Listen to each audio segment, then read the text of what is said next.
Good morning. Today, 1st July 2025, Tuesday. Wisdom of word of God morning ડિવોશનમાં આપ સર્વનો આવકાર કરવામાં આવે છે અને પ્રેમી સલામ પાઠવવામાં આવે છે. આજે સવારે આપણે નીતિવચનોના પુસ્તકમાંથી 13મો અધ્યાય અને 5મી અને 6ઠ્ઠી કલમ પર ટૂંકું મનન કરવા માગીએ છીએ. પ્રોવર્બ્સ ચેપ્ટર 13 વર્સિસ 5 to 6 અને નીતિવચન 13, 5 અને 6 આ પ્રમાણે કહે છે: સદાચારી માણસ જૂઠનો ધિક્કાર કરે છે, પણ દુષ્ટ માણસ કંટાળો આપે છે અને ફજેત થાય છે.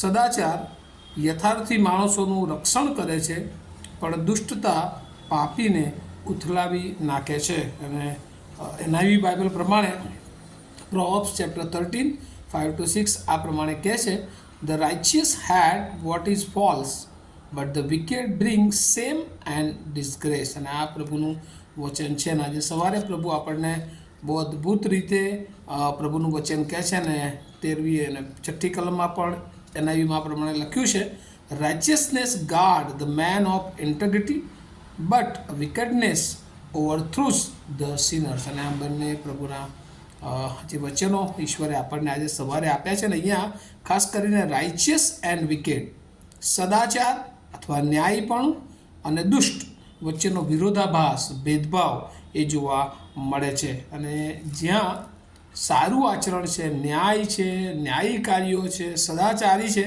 એ હંમેશા એ જૂઠનો ધિક્કાર કરે છે. અંગ્રેજીમાં લખ્યું છે: the righteous hate what is false. જે કંઈ જૂઠું છે, જે કંઈ ખોટું છે, એ ન્યાયી માણસ ચલાવી લેતો નથી, પણ હંમેશા એનો ધિક્કાર કરે છે. અને આ બહુ અગત્યની વાત છે કે ન્યાયી માણસની ઓળખાણ શું?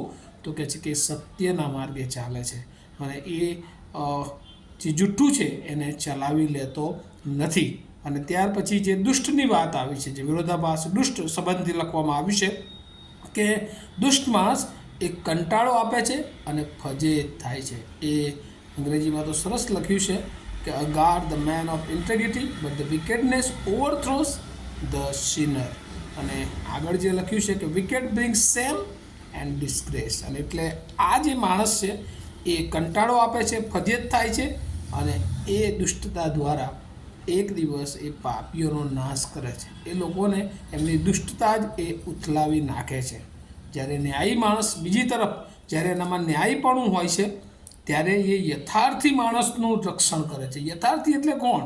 સાચો માણસ. અહીંયા તો લખવામાં આવ્યું છે કે ઇન્ટેગ્રિટી જે મેન છે અને એનું ન્યાયપણું એનું ગાર્ડ કરે છે અને સંભાળે છે, એનું રક્ષણ કરે છે. અને આજે સવારે પ્રભુ આપણને આ બે બહુ મહત્ત્વની વાત કહે છે કે આપણે એક તો સદાચારી બનીએ, આપણું સારું આચરણ હોય, આપણી ન્યાયી ઓળખ હોય અને દુષ્ટતા આપણામાં ન હોવી જોઈએ. અને જો એ બાબતો છે તો જાણે કે એ દુષ્ટતા એ આપણને નાશ તરફ લઈ જાય છે. નીતિવચનના ઘણા બધા રેફરન્સ એ પ્રમાણે લખવામાં આવ્યા છે. બીજો અધ્યાય 11મી કલમ જોઈએ તો વિવેક બુદ્ધિ તારી ચોકી કરશે અને બુદ્ધિ તારું રક્ષણ કરશે. જ્યારે આપણી પાસે જ્ઞાન હોય છે ત્યારે આપણે ન્યાયી છીએ, ઓળખ છે, આપણી સદાચાર છે અને એ કહે છે કે આપણું રક્ષણ કરશે અને આપણી સંભાળ રાખશે. કેટલો મોટો આશીર્વાદ એ ન્યાયીપણામાં ઈશ્વરે રાખી મૂકેલો છે. સભા શિક્ષક 10 અને 1માં પણ લખેલું છે કે જો આપણામાં દુષ્ટતા છે તો એનું એક બહુ અદ્ભુત ઉદાહરણ આપ્યું છે કે મરેલી માખી એ ગાંધીના અંતરને દુર્ગંધ મારતું કરી નાખે છે, મૂર્ખાઈ દુષ્ટતા માણસને દબાવી જાય છે. કેટલું મોટું ઉદાહરણ કે માખી મરણ પામે અને ગાંધી કે જેના દુકાન હોય કે જ્યાં એને અત્તરનો એ વેપાર હોય ત્યાં અત્તરની સ્મેલ આવે, પણ જો કહે છે કે માખી મરણ પામી હોય ને તો એ અત્તરની જે સ્મેલ છે એને પણ દબાઈ શકે છે. અને એટલે જો આપણામાં દુષ્ટતા છે, કોઈક એવી બાબત છે જે ઈશ્વરને નથી ગમતી, તો આપણે ગમે એટલી સારી બાબતો હોય એને દબાવી દે છે. અને ઈશ્વર આજે સવારે એ પ્રમાણે કહે છે કે એક પાપ એ 100 સારી બાબતોને દબાવી દે છે. અને એટલે આપણે આપણા જીવનને ચકાસવાની જરૂર છે. શું આપણે ઈશ્વરની દૃષ્ટિમાં જે ઈશ્વર ઈચ્છે છે એનાથી કંઈક વિમુક્ત નથી જઈ રહ્યા ને?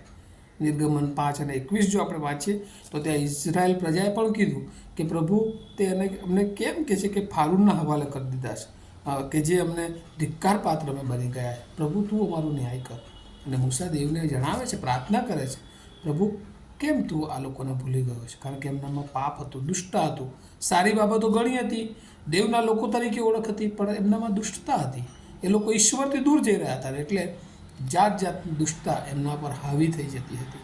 આપણે પણ ઈશ્વરના બાળકો તરીકે ઓળખાતા હોય, પણ ઘણી બધી વાર જુદા માર્ગો તરફ હોય, તો આપણે સારા આશીર્વાદો, આપણું રક્ષણ, આપણે ઈશ્વરનો આશીર્વાદ જોઈ શકતા નથી. આજે સવારે પ્રભુ આપણને એ શીખવવા માગે છે કે આપણું ન્યાયપણું એ આપણા જીવનની વર્તણૂક દ્વારા એ રજૂ થવું જોઈએ. અને આ 2 કલમોનું જો એક સારાંશ આપીએ તો મોરલ કન્ડક્ટ ઓફ રાઇચિયસ એન્ડ વિકેડ, એટલે કે દુષ્ટ અને ન્યાયી માણસનું આચરણ, વર્તણૂક કેવી હોવી જોઈએ. તો પહેલી બાબત, ન્યાયી માણસ એ જૂઠનો ધિક્કાર કરે છે અને ન્યાયીપણાને લીધે તેનું રક્ષણ થાય છે.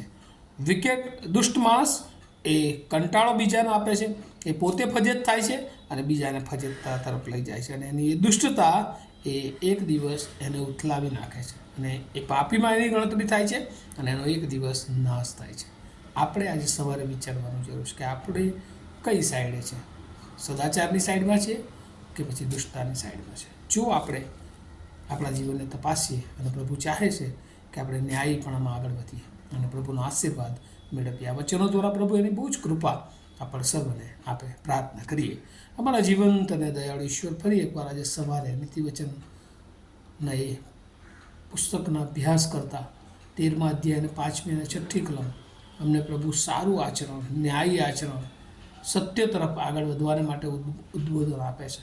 ત્યારે પ્રભુ અમે ઘણી બધી વાર તમને ભૂલી જઈને તમારા પરના અવિશ્વાસને કારણે પ્રભુ અમે દુષ્ટના માર્ગમાં જતા રહીએ છીએ. પણ આજે સવારે પ્રભુ તમે અમને દંડોળ્યા છે, ત્યારે પ્રભુ અમે સારા માર્ગો તરફ ચાલીએ. તમે ઈચ્છો છો એવા જ્ઞાની માર્ગો પર ચાલીએ કે જેથી કરીને અમે મારું જાતનું રક્ષણ કરીએ અને અમારા જીવન દ્વારા ઘણા બધાનું રક્ષણ કરી શકીએ. વચનો સમજવાને માટે પ્રભુ તમે બહુ જ કૃપા આપો એવી પ્રાર્થના ઈસુ પ્રભુના નામમાં સાંભળો અને તેનો સ્વીકાર કરો.